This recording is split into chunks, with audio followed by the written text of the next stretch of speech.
Chapitre 31. Colin et Chic patinaient depuis 1 heure, et il commençait à y avoir du monde sur la glace. Toujours les mêmes filles, toujours les mêmes garçons, toujours les chutes, et toujours les varlets nettoyeurs avec la raclette.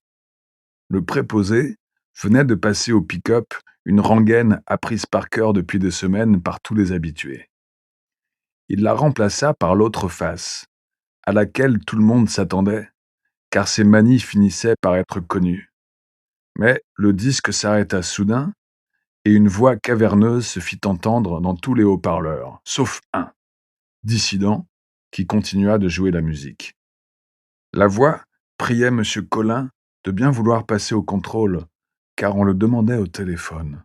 « Qu'est-ce que ça peut être ?» dit Colin. Il se hâta vers le bord, suivi de Chic, et prit pied sur les tapis de caoutchouc. Il longea le bar et pénétra dans la cabine de contrôle où était le microphone.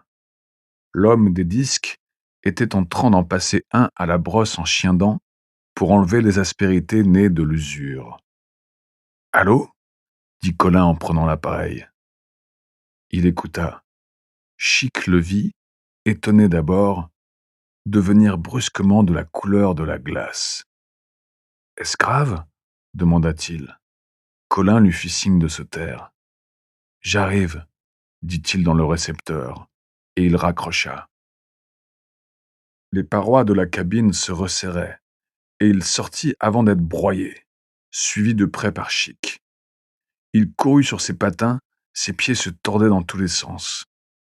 Il appela un garçon. « Ouvrez-moi vite ma cabine, le 309. »« La mienne aussi, » dit Chic, « 311. » Le garçon les suivit sans trop se presser. Colin se retourna, le vit à 10 mètres et attendit qu'il parvint à sa hauteur. Prenant son élan, sauvagement, il lui décrocha un formidable coup de patin sous le menton, et la tête du garçon alla se ficher sur une des cheminées d'aération de la machinerie, tandis que Colin s'emparait de la clé que le cadavre, l'air absent, tenait encore à la main. Colin ouvrit une cabine, y poussa le corps, cracha dessus et bondit vers le 309. Chic referma la porte. « Qu'y a-t-il » demanda-t-il essoufflé en arrivant. Colin avait déjà ôté ses patins et remis ses souliers. « Chloé, » dit Colin.